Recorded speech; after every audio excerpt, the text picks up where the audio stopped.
One of those days.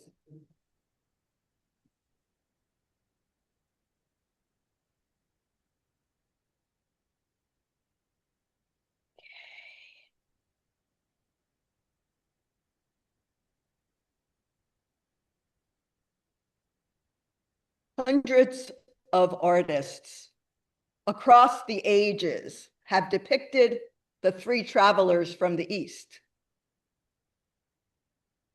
Yet it's curious that of the gospel writers, only Matthew references them. And even though some of us recall their names, anyone recall their names? Balthazar, yes. Casper or Gaspar, and Melchior. Okay, 100% here. We know their names. Nowhere is it recorded that there were three of them or that they were kings. Yet, even as we recall songs about them, right? We three kings, right? And they populate our nativity scenes, right? These characters from the East and the legends around them remain enormously popular. So, speaking of art, one of my favorite religious artists is Janet McKenzie, the artist of the picture behind me, which is her best known piece, Jesus of the People. In the year 2000, it won the National Catholic Reporter's Jesus 2000 International Art Competition. It's also the image I hold each Friday as we stand and pray the rosary in front of the Philadelphia Office of Immigration and Customs Enforcement. But anyway, back to Jesus. What was surprising to many was the model for this painting that Janet McKenzie created was a woman. She's known as a woman of color. The artist is known for creating multicultural images that confront stereotypical thinking with haunting imagery. Can everybody see it?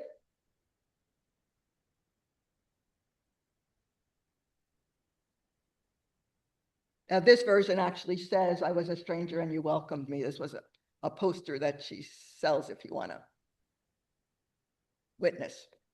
But anyway.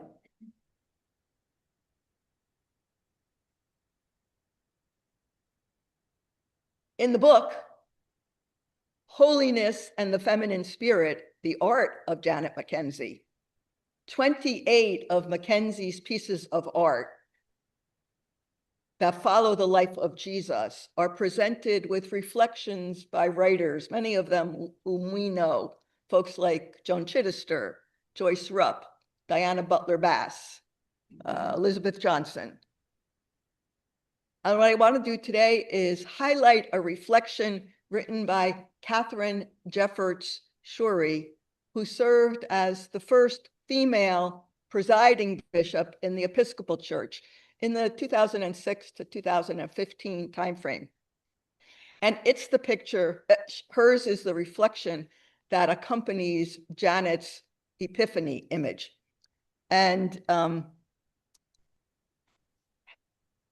wish I had this one big, but I don't. So here's the book, Holiness and the Feminine Spirit. And here is the image of Epiphany. And it's three figures surrounded by Mary and Jesus. Again, the figures are women from different continents. So the real message today, the Epiphany message, I think, is one that the good news is for the whole world. I think that somehow has gotten lost in translation over time.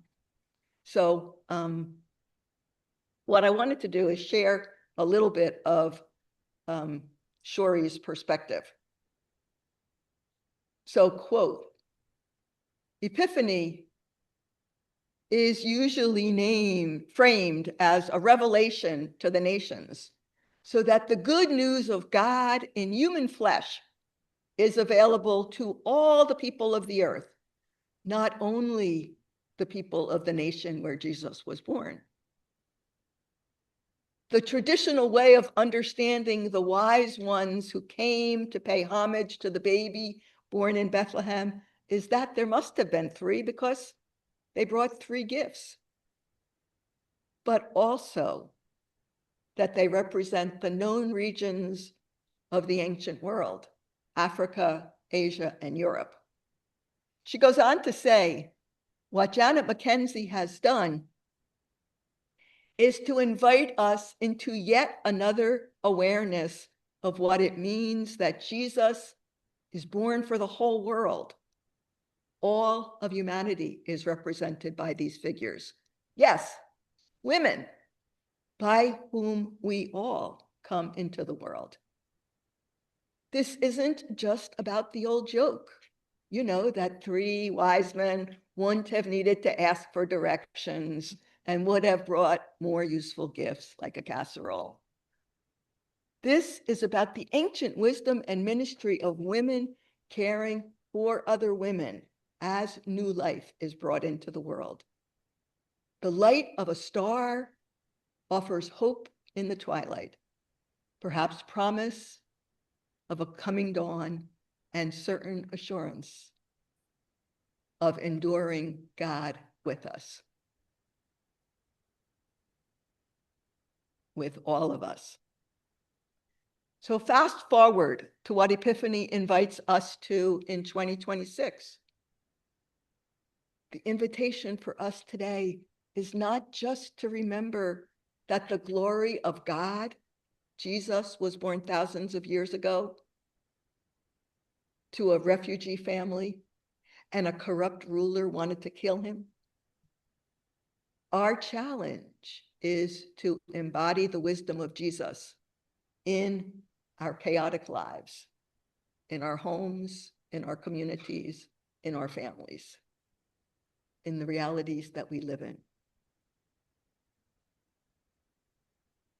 One way to see Jesus with us is to reflect on and to be grateful for the wise ones,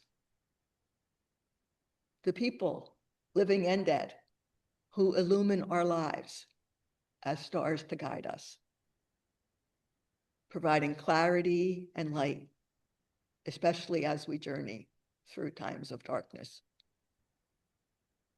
And often,